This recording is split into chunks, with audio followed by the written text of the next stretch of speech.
Hello दोस्तों, कैसे हो आप सब। तो आज हम कक्षा 10वीं के चैप्टर नंबर 3 और प्रश्नावली 3.2 का क्वेश्चन नंबर 2 करते हैं। तो इस क्वेश्चन में आपको बताया गया है अनुपात A1/A2 B1/B2 C1/C2 की तुलना कर ज्ञात कीजिए कि निम्न समीकरण युग्म द्वारा निरूपित रेखाएं एक बिंदु पर प्रतिच्छेद करती है, समांतर है अथवा समपाती है, ये हमें बताना है। तो हमें पहला क्वेश्चन दिया है। क्वेश्चन नंबर 2, प्रश्न नंबर 2 का पार्ट नंबर 1। तो इसमें हमें दिया है 5x माइनस की 4y प्लस के 8 इसको 0, 7x प्लस की 6y माइनस के 9 इसको 0। अब हमें बताना है कि ये रेखा इन समीकरण से जो रेखाएं बनेंगी वे प्रतिच्छेद करती हैं, समांतर है या समपाती है। तो इसकी जांच के लिए सबसे पहले आपको ये वाली टेबल याद होनी चाहिए। ये वाली टेबल आपको याद होनी चाहिए। तो इसमें ये दिया है x माइनस 2y इसको 0 और 3x प्लस 4y माइनस के 20 इसको 0। तो इसमें ये A1 ये A2 ये B1 B2 ये C1 और ये C2। तो इसमें जो A1 और A2 एक बटे 3 हो गए, B1 और B2 माइनस के 2/4 और C1 C2, तो इसमें C दिया नहीं है तो 0 और C2 माइनस के 20। अब ये 1/3 और माइनस के 2/4 बराबर नहीं है। A1 A2 not equal to B1 B2, तो ये प्रतिच्छेद करती हुई रेखाएं हैं, तो इसका केवल एक हल ही होगा। अब ऐसे ये सेकंड दिया 2x/4 3y 6y माइनस के 9 और माइनस के 18 और बराबर 0। तो A1 कितना है इसमें 2, तो 2 और A2 4, B1 इसमें प्लस का 3 और B2 6, तो ये 3/6 और इसमें C1 माइनस का 9 और C2 माइनस के 18, तो माइनस के 9 बाय माइनस के 18। तो अब ये देखते हैं A1 A2 कट के 1/2 बन गया, 3/6 है कट के 1/2, माइनस के 9 बाई माइनस के 18 कट के 1/2। तो ये A1 A2 बराबर B1 B2 बराबर C1 C2 है। तो ये समपाती रेखाएं हैं और अपरिमित रूप से अनेक हल हो सकते हैं। अब ऐसे ये तीसरा समीकरण दिया है x/2 ये x प्लस 2y माइनस के 4 equal 0, 2x plus 4y minus के 12 इक्वल 0। तो इसमें A1 1 A2 2, इसमें B1 2 और B2 4 और C1 माइनस के 4 और C2 माइनस के 12। तो इसमें 1/2 ये कट के 1/2 बन गए और ये कट के 1/3। तो A1 A2 बराबर है B1 B2 से। अगर ये दोनों बराबर नहीं है C1 C2 के, तो समांतर रेखाएं होंगी और कोई हल नहीं होगा। तो ये टेबल आपको याद रखनी है। इसी टेबल से हमारा प्रश्नावली 3.2 का क्वेश्चन नंबर 2 सोल्व होगा। तो अब हम क्वेश्चन को सोल्व करते हैं।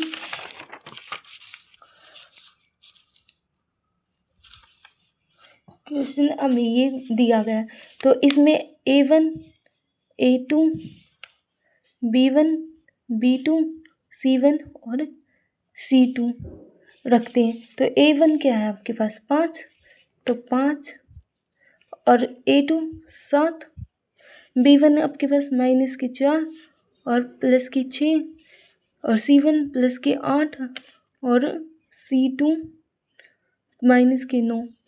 तो ये 5 है, ये 7 माइनस के 4 और प्लस के 6, तो ये तो बराबर नहीं है, तो नॉट इक्वल टू, ये भी बराबर नहीं है। तो ये इसका आंसर आएगा प्रतिच्छेद करती है और इसका अतः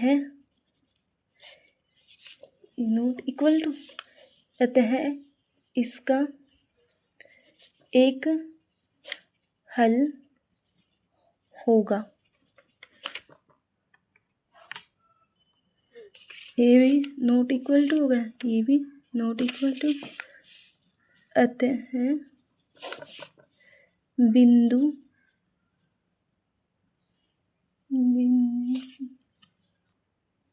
अतः एक बिंदु पर प्रतिच्छेद करते हैं। समीकरण एक बिंदु पर प्रतिच्छेद करता है तो इसका एक हल होगा। अब ऐसे ही क्वेश्चन नंबर 2 का सेकंड पार्ट करते हैं। सेकंड पार्ट में हमें दिया है 9x + 3y + 12 = 0 और 18x + 6y + 24 = 0। तो हमें देखना है A1 A2 B1 B2 और C1 C2। तो A1 क्या है 9 और A2 कितना है इसमें 18, इसमें B1 3 और B2 दिया है आपको 6 और 12 और 24।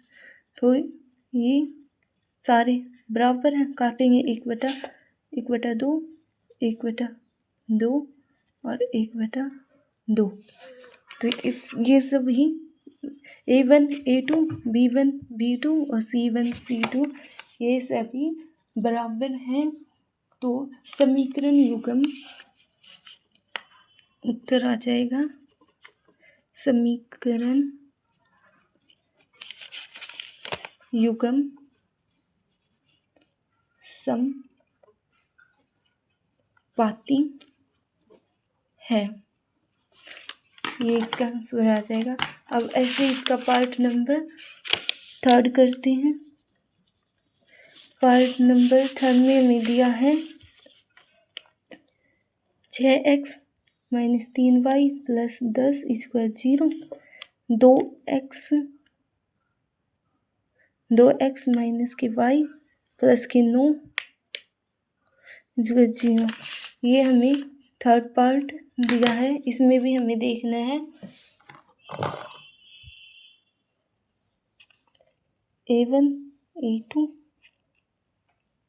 B1 B2 C1 C2। तो इसमें A1 कितना है